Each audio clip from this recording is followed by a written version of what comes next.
Nous commémorons la Nakba, ou catastrophe en français. Il y a 75 ans, près de 750 000 Palestiniens et Palestiniennes ont dû fuir leur pays pour échapper aux dizaines de massacres et expulsions perpétrés par l'armée israélienne.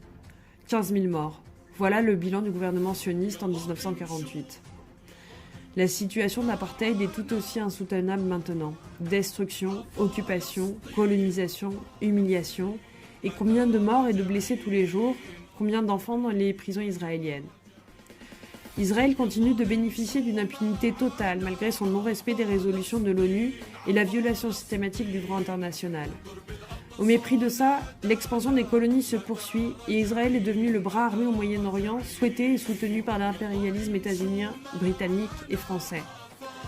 En France, la situation d'apartheid vécue par les Palestiniens et Palestiniennes n'est toujours pas reconnue et il devient chaque jour un peu plus difficile de parler de cette cause sans voir les différentes conférences interdites et associations militantes menacées d'être dissoutes par l'État. Nous tenions à rendre un hommage particulier à deux ardents défenseurs de la cause palestinienne.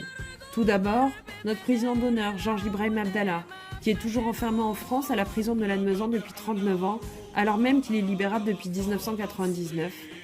Et aussi l'avocat franco-palestinien et défenseur des droits humains Salah Hamouri, expulsé d'Israël après 10 ans d'enfermement et après avoir subi un acharnement politico-administratif.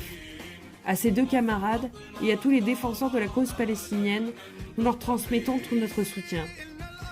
Pour terminer, il est important de rappeler un contexte international marqué par une crise globale du système capitaliste mondialisé.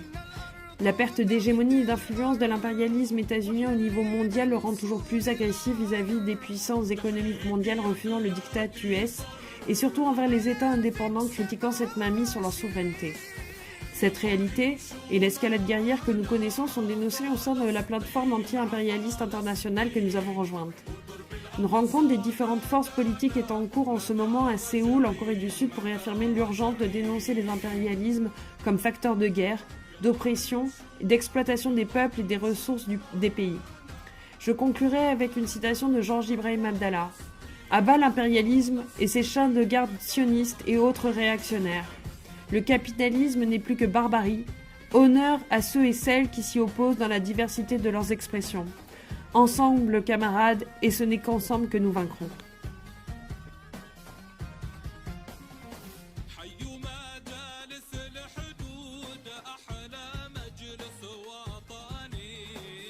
شوفوا ميثاق ومشهود يستشهد